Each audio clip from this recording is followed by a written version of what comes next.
All right, the first thing I'm going to make sure that you know, I'm going to add to your definition, you got properties, universals, and particulars. Okay? I want to add one more thing to your knowledge. I want to add the word substance.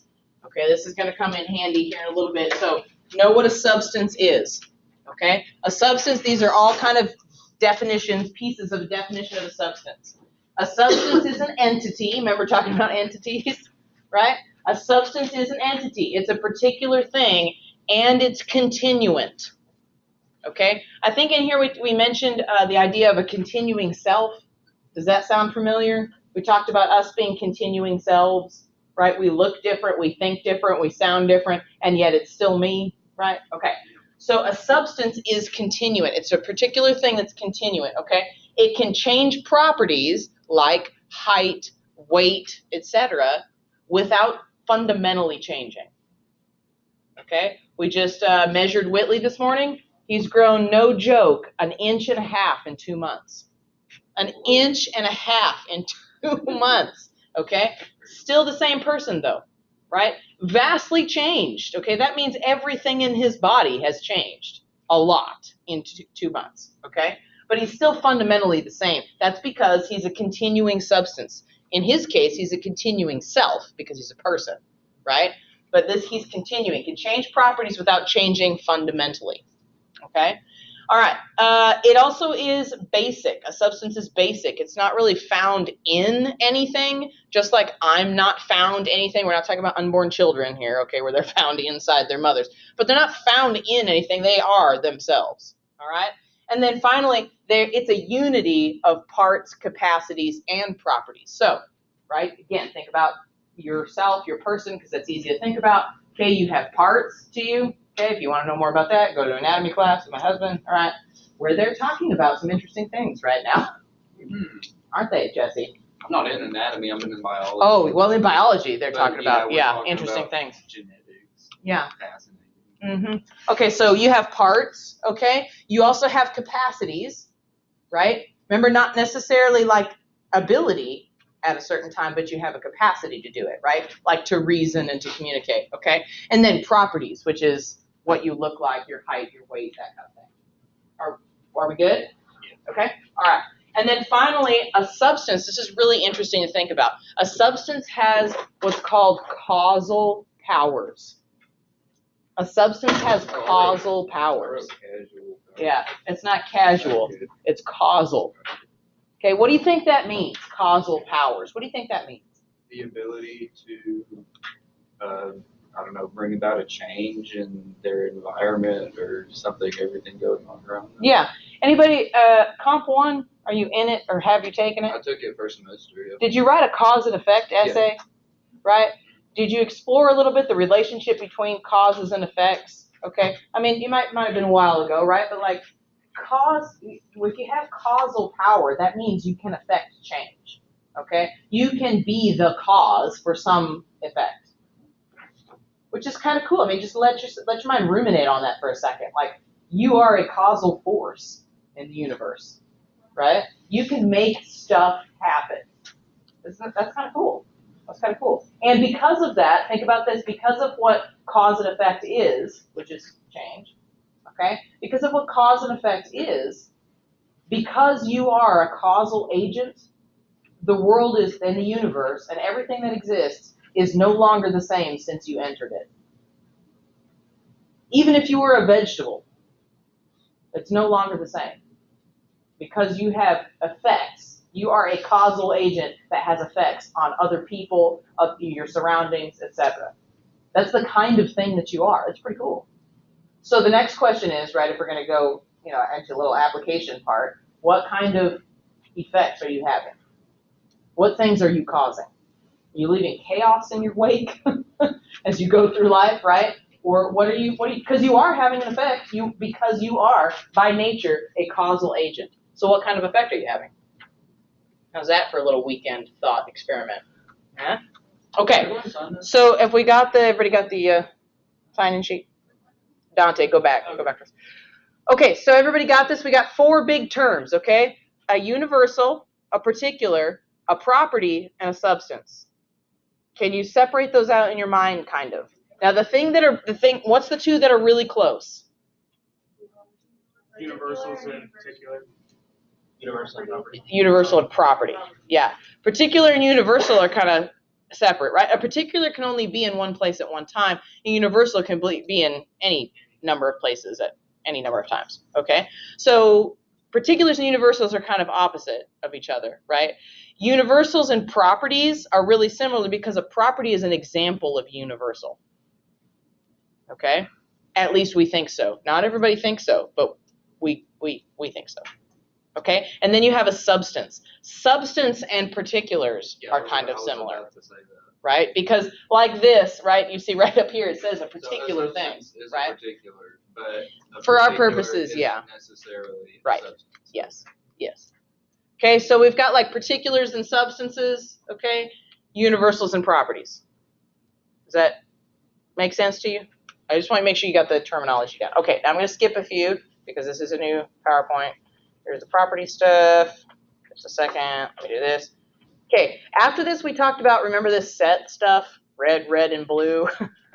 Oh, and you guys got all mad. Red balls and green balls, and then the stuff you really don't need to know about set theory. Y'all remember that? Okay. So the thing that this all has to do with, a natural set, who cares? Okay. The thing that this all has to do with is if properties are not universals, or if universals don't exist at all, then we briefly talked about this. Then this has some implications in our world. Okay. If there's no such thing as something that can be applied to more than one thing at once. Okay, if that's true, then that has some implications, all right? For example, and we talked about this, the universal property of love. If you don't think universals exist, and I'm not saying you do, I'm just saying you're going to run into a lot of people that say that they don't, okay? I'll tell you why in a second. But look, if we don't have universals, then what's to say about this universal property of love, okay? There is no universal property of love if there's no universals. Okay? There's nothing that nothing. Now think about this. It's not like we just disagree. It's you and me and we just disagree. Okay, no. It's not that, right? It's the fact that we literally think that love can have whatever definition we want it to have. Which sounds a lot like relativism, which is bad. Yeah. So, furthermore, what if some psycho decides to define love, okay? And then some, normal person defines love. Which one is love? And the answer is yes. They both are. They're both. Right? They both are. So, and they both really are. Because there is no universal sort of blanket that we can kind of agree on. Now look, we may make mistakes applying what we know about love, right? We may be rebellious and say, I know what love is, but I'm not going to love that person. Right? We may do stuff like that, but still all of that just proves the point that there is one thing out there generally agreed upon, right? At least there's some commonness about it of what love is. If we don't, that's because there are universals. If somebody denies universals, then they're left with, the only other thing they can do is define it themselves. And we are left with accepting their definition for what it is. Right? It's really hard to argue against, okay? Because they're like, I don't think love's a universal, so therefore love means cutting off your arm. Right? Again, that's those are extreme examples, and that would probably never happen, but often love does mean beating your spouse. Right? To people who are twisted in their minds. Okay? Do you see that? Right? Love means abuse in a lot of ways, because people don't think that there's this one overarching thing. This is why they don't think that. If they didn't think that, if they did think that there was like an overarching definition of something, then they think about this, then they have to be accountable to it, right? And anytime they made a mistake applying what love was, they'd have to say, what? I was wrong, I messed up. and I'm going to change. And who wants to say that? Nobody's ever going to say that. Right? So people don't like to be wrong, okay? They don't like to be told what to do. I mean, I'm there, right? So you're talking about love as a feeling or an emotion, or love as an act? I'm talking about love as a concept. Yeah, love as a concept. Okay? Just love as an idea. I mean, we all kind of share a lot of similarities about what that means, but that's because we believe in universals. It's because we think that love, it seems that love is a universal. There are universals and love is one of them. Just like the color red. Now, there are some anomalies, right, with people who are colorblind that don't perceive it in the same way. But we still understand that those people don't perceive it normally, right? Does that make sense? So we don't define it by the minority, we define it by the majority. Okay? So the same thing here, look, if we're just left to our own devices on what love is, and we really can define it however we want, there's nothing anyone can do about it. That's really scary. Not only is it scary because we've got people defining love however they want to, and we've got some crazies, but also, remember we talked about this? What happens when I say, I love my husband, and you say, I love my husband? Not my husband here. Right? Like what? You love your husband. Yeah, I love your husband. Yeah, but how do we know what that means? The word Maybe I love. just love him. What if I say, I love my husband and I love pizza? Those are two completely different concepts. Yeah, but She how do we might know really, that? really love Completely pizza. different kinds You of could love love. pizza. Different kinds of love. Because we know that there's different kinds of love, yeah, but that's because we can even talk about that and go, yeah, right, like, I mean, they're not the same way, they're different kinds of love, right? We know what each other's talking about because we have these giant categories of different kinds of love, right? If we get rid of universals, then I love pizza and I love my husband could mean the exact same thing, which is really weird. To love pizza Okay. as much as you would love your. I mean, I'm just saying.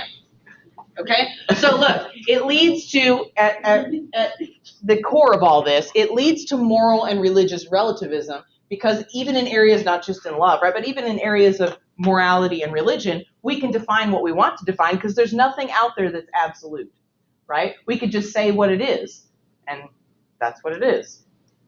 There's nothing to be accountable to. There's nothing that tells us we're right or wrong. We just decide, right? Because there's no universals. Nothing's applied to everybody all at once. Does this make sense to you? This is really important.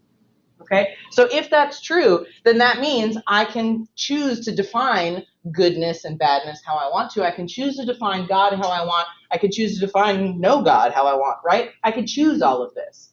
I can choose it how I want, depending on how I see it. And what does that sound like? Relativism, which is Good. bad. We've already discussed it's a bad theory. It's a bad theory, okay? We don't just not like it. It's a bad theory. Okay? It caves in on itself. Remember, it's internally conflicting. It's a bad theory, okay? So, relativism is a bad theory. Remember, when we're discussing all of this, start with things you already know, okay? And trust your senses like this intuition we have that there seems to be a thing called love, and some people do it great and some people do it poorly. And we can say, dude, you suck at loving your girlfriend, right? If there is none of this, right, none of this overarching thing, we can't say that to him. Because he's defining love how he defines it. Does that make sense? Okay?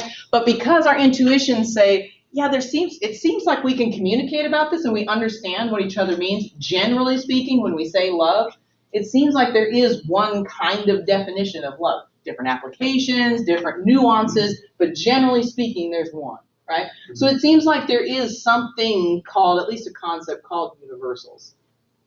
Okay? So this is part of our method of metaphysics, right? For the first stage is start with what you know. Start with what you perceive of the world. What does it seem like to you? This doesn't guarantee things, but it's a really good place to start.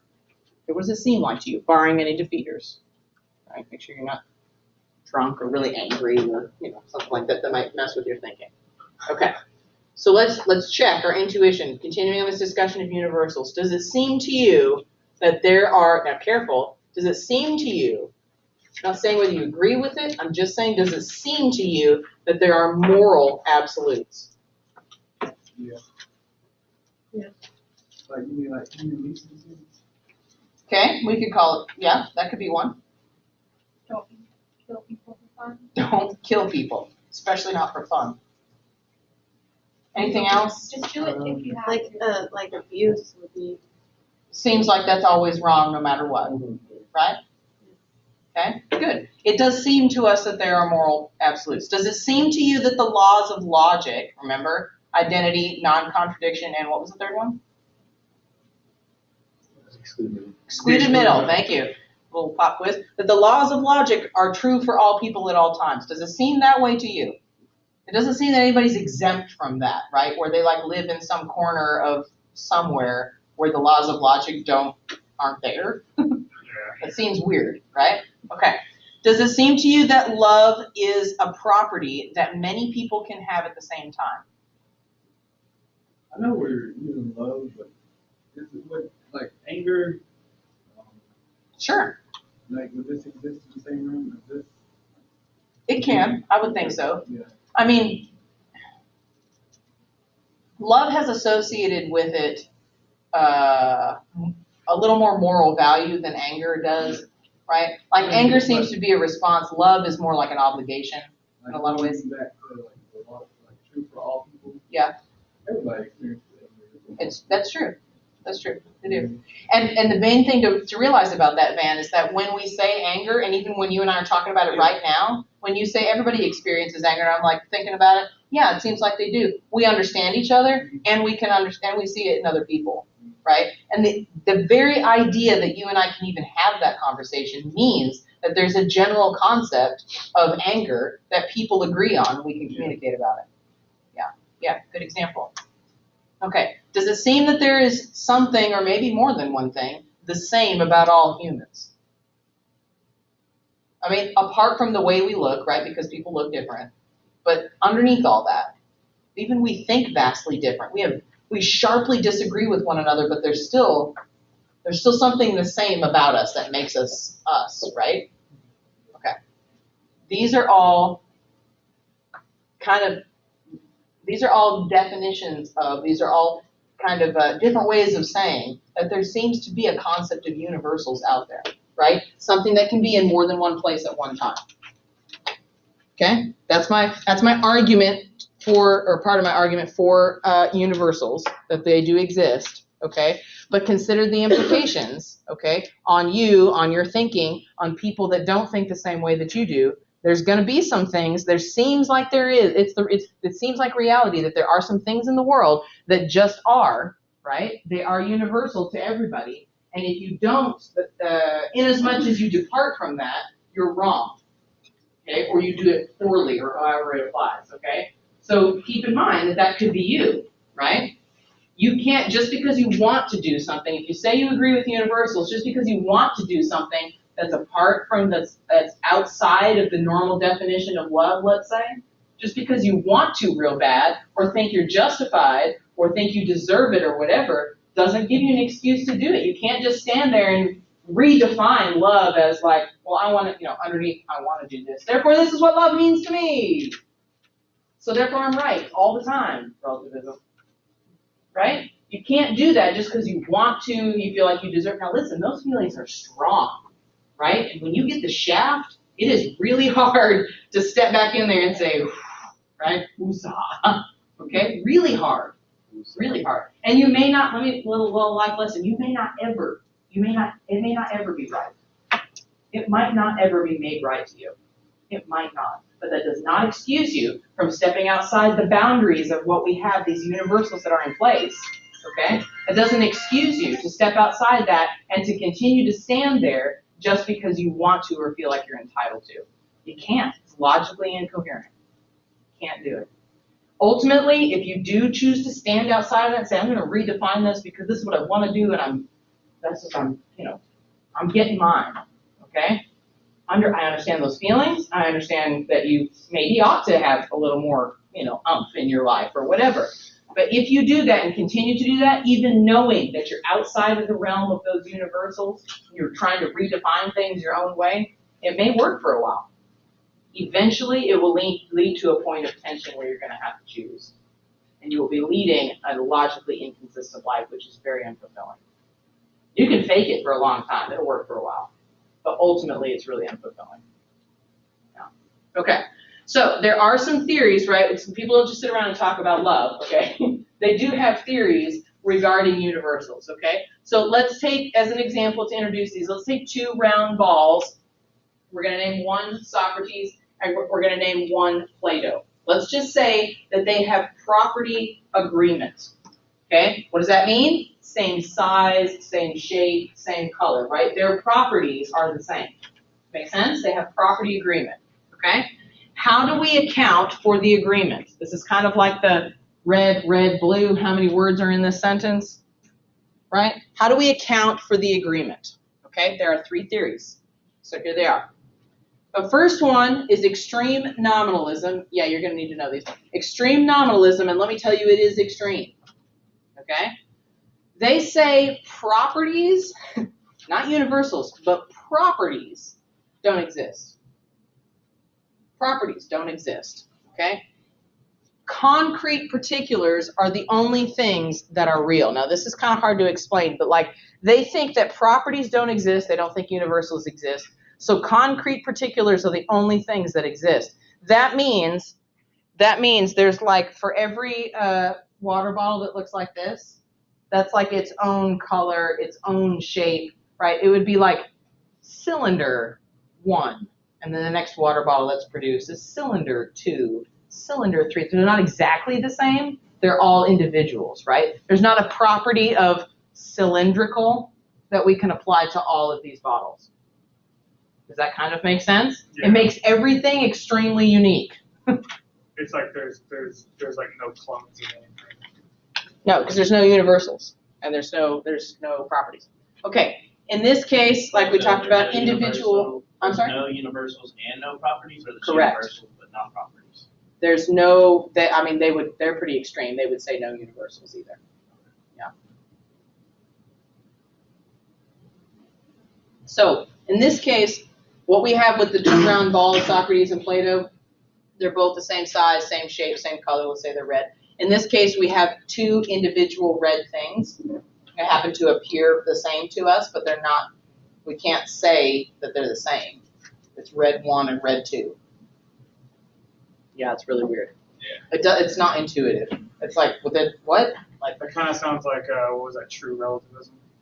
total relativism. Total. Yeah. Total relativism. Yeah, because why? You look at 2 red balls, and you automatically in your brain, even subconsciously, you put them together in a natural set, right? You'd be like, oh, there's 2 red balls. If there's any other red balls scattered around, you look around and you see all that, right? You just in your brain, you see that there's a set in the room of red balls. Yeah. Okay, does that make sense? This one, there's no sets, no natural sets. Okay, because each one is different because it's an individual concrete particular. Okay. The next theory is called moderate nominalism. Okay, they back off a little bit, so it's called moderate nominalism. They say that properties do exist, but they are individualized qualities called abstract particulars. Now, this is difficult stuff, okay? So the main thing I want you to understand is which theory says that properties exist, which theory says that properties do not exist, okay? Which theory says that properties exist, but, okay? Extreme nominalism, properties do not exist. Moderate nominalism, properties exist, but they're not universals, okay? They can't be possessed by more than one thing at a time. Basically, it's the same as extreme nominalism. They see how bad that sounds, and they're like, it really does seem like there are properties to things, right? But they're not willing to say that they're universals. So they try to find this middle ground, and it doesn't really work, in my opinion. Okay? So, extreme nominalism, properties don't exist. Moderate nominalism, they exist, but they're more like concrete things rather than properties, rather than universals. Because we're not willing to say that universals exist. Because if the universal color of red exists, then the universal concept of good or moral exists. And I don't like that, right? That puts a cramp in my style, okay? Okay, not me personally. I try to be a good person. Okay, the last one is realism. This one should give you a hint, okay? The name of this theory should give you a hint. Huh? Can you go back for a second? Oh. Okay. Good. Okay, realism. Properties they do exist, and they're called ones in many, which is another way of saying universals, right? It's one redness in many, okay? Love in many. Anger, in many. Cylindrical. How do you like that for a word for the day? Cylindrical, in many. Okay, properties are one in many, which I think is a lot more intuitive. Like, so what we've been talking about seems to be that way. Properties can be possessed by concrete particulars at the same time, by different concrete particulars at the same time. Okay? I mean, think about it too, I told you before that me and my husband are exactly the same height, like down to the 1/4 inch, right? But under extreme nominalism, we wouldn't be. It's like you can't have more than one person that's 5'11 3/4. There has to be like 5'11 3/4 and then like a different 5'11 3/4, which is weird because we're talking about measurements, right? But they even throw that out. It's weird. It's weird. Okay. Properties are, under realism, properties are universals. They do exist, and they are universals. They're the sorts of things that can be possessed by many things at the same time. Okay? It's called realism for a good reason, because it seems like that's what reality is. Okay? Are you good? Okay. Very quickly, like in 60 seconds, find somebody and explain the difference between these 3 theories. Go. You got 55 seconds now. Okay. These 3 theories basically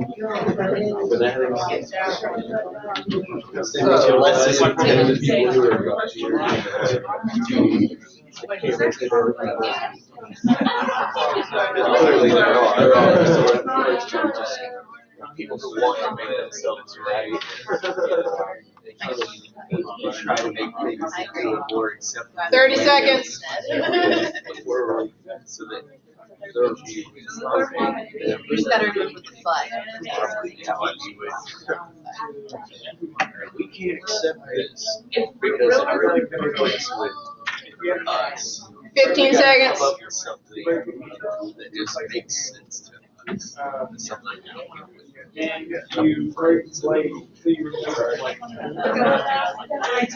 All right, stop. Okay.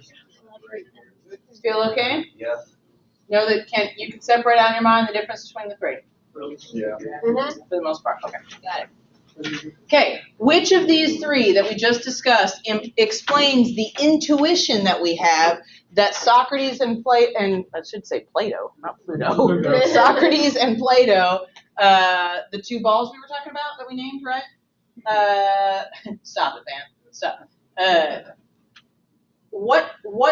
Which one of those theories explains this intuition we have, this seeming that we have, that they belong to the same natural set? Realism. Very good. Okay, good. Realism. No need for more discussion. You guys got it. Let's move on. Okay, so implications about this whole like universal type thing. The biggest implication I think that it has is on our worldview generally. I think the close second, if not tied, is our communication with each other, right? But we've talked about that. If we don't have universals, we literally cannot talk about it. We could be saying the same words, but we do not mean the same thing, and our communication disintegrates in a hurry. In a hurry. No communication, no progress. Okay, it's a bad deal. So the biggest, like maybe most, I don't know, impactful, like generally speaking, implication that universals and your belief about them is on your worldview. Okay, so we're going to talk about worldviews just for a second. Here's an example of a worldview. Okay, this is a worldview called monism. Okay, and it means what they think is that reality is just one thing. So like think of like a substance, right? Okay, reality, not the world, not the universe, but reality is a thing. Okay, let that blow your brain for a second. Reality is a thing, and it is all-encompassing. It's just one thing, okay? And it's all-encompassing. So now we're like, well, hang on a second. Like, I see particular things and particular people, like different things in here. It can't just be one thing. And the monist will say, but these are just expressions of one thing. So like when you get up and sing a song or draw a painting or something like that, it's an expression of a piece of yourself, right? So you're like putting that out. Okay? Every individual concrete particular that we see in the world is simply an expression of one thing called reality. And it's a thing. It's not a concept. It's not just a word. It's a thing. The substance. So everything we see, everything we experience in our life, according to this worldview, would just be... It's an expression of reality. Not even of you. You're an expression of reality. Yeah. So, okay. Okay? So all particular things are an expression of this one thing. Some of them have like more like a view of the divine. If they do, they say that God is all, because there's just one thing that exists. Okay? So God is all and all is God. Okay? So, I mean, think about that. If somebody has this idea of universals, right? Plug that in, okay? Plug that into a worldview and look at how it influences what you think, okay? Set the universals aside for a second, and let's just talk worldviews. This set of ideas is going to really shape the way that you see other people, really shape the way you behave, yeah? I mean, think about it. If you think that everyone is an expression of one reality, that's going to affect how you see people, right? If that really is central to you, okay, if that's how you decide to live your life. You see that? Okay, worldviews are like that. When you have this idea about reality, you have this view of the world, hence the name worldview, okay, that directs all of your decisions and all, even subconsciously. Okay, that's what a worldview is. Here's another definition. It's a lens through which a person views reality. It's a lens. Okay, I've had to wear glasses since I was about 14. Okay, I see the world through these lenses, right? They affect how I see everything. I don't even know they're there most of the time. Some days I'm looking for them and they're on my face, right? Okay, it's like that, right? Where you don't even know it's there, but it affects the way that you see and do everything. If I don't have my glasses on, I can't do things like drive, or even probably have a conversation with you because I can't always see your face. Okay? Like this affects the way that I do everything and the way that I see everything. Okay? Okay. Maybe another way of looking at it, a definition of a worldview would be it's a total way of looking at ourselves and the world. Okay? It includes me, right? It includes yourself. Your worldview includes how you view yourself. A worldview seeks to answer big questions. And by big questions, I mean ones we talked about like at the beginning of the semester, such as, where did we come from? What are we? What happens when we die? What's our problem if we have one? And what's the cure if there is one? Okay? Religions explicitly seek to answer these questions. Other worldviews like monism or philosophical naturalism seek to implicitly answer these. Okay? Worldviews like religions say, here are the questions, here are the answers. Where did we come from? Bam. Who are we? Bam. Right? It like very explicitly lays out this is what we think the answers to these questions are.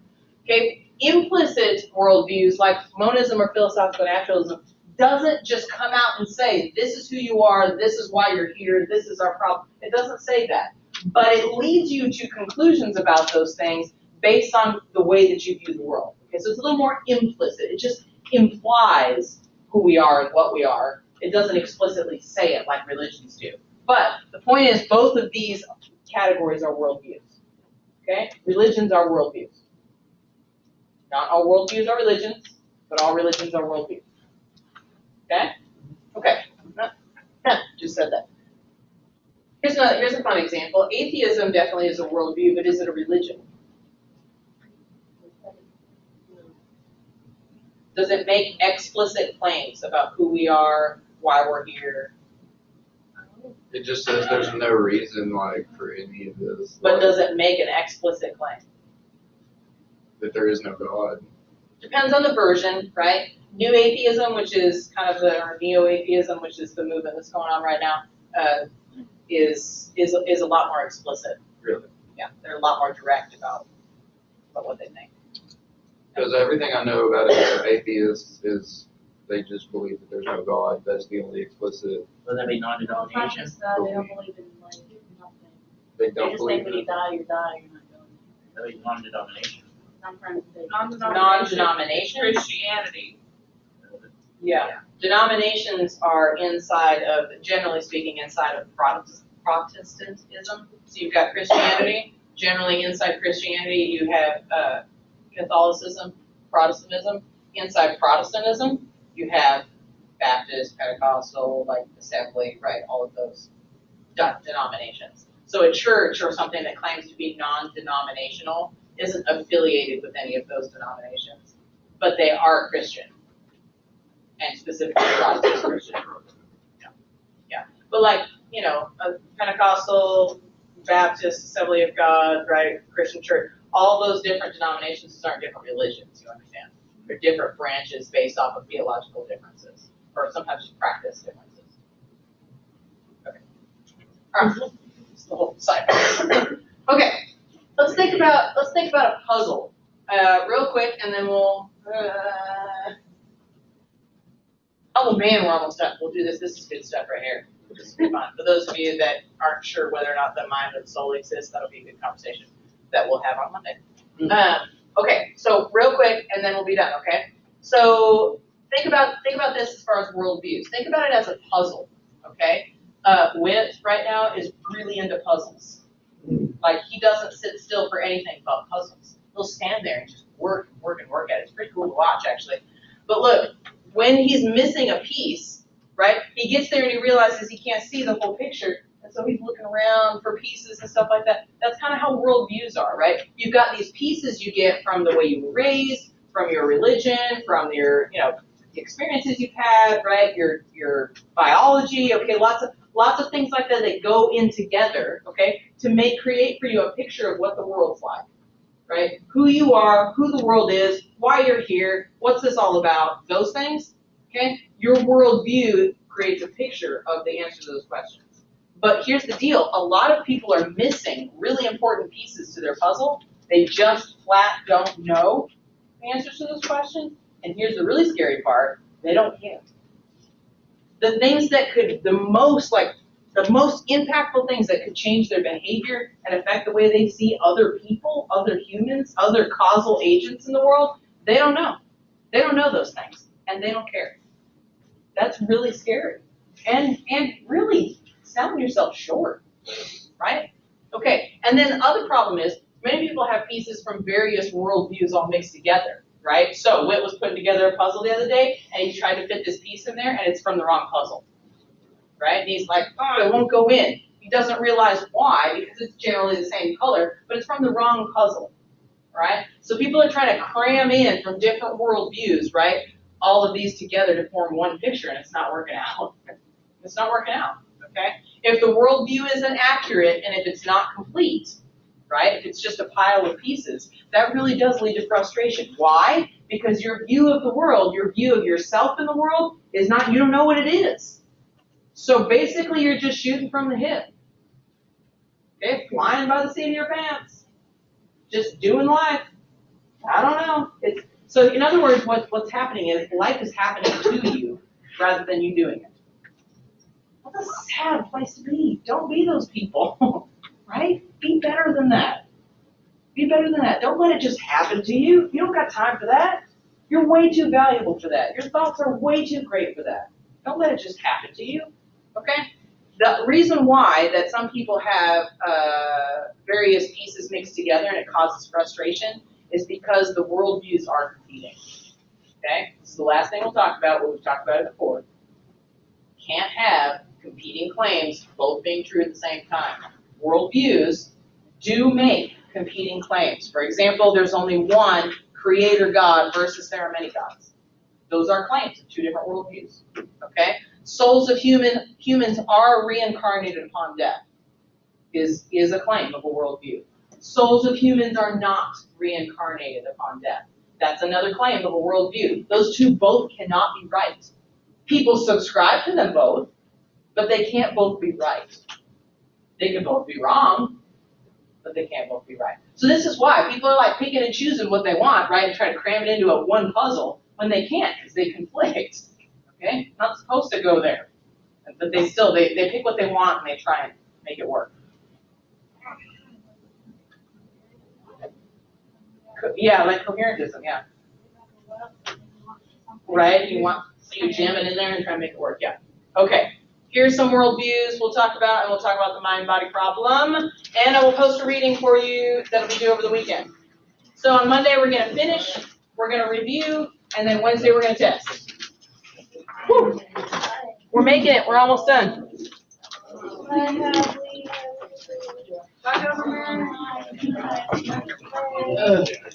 Your turn.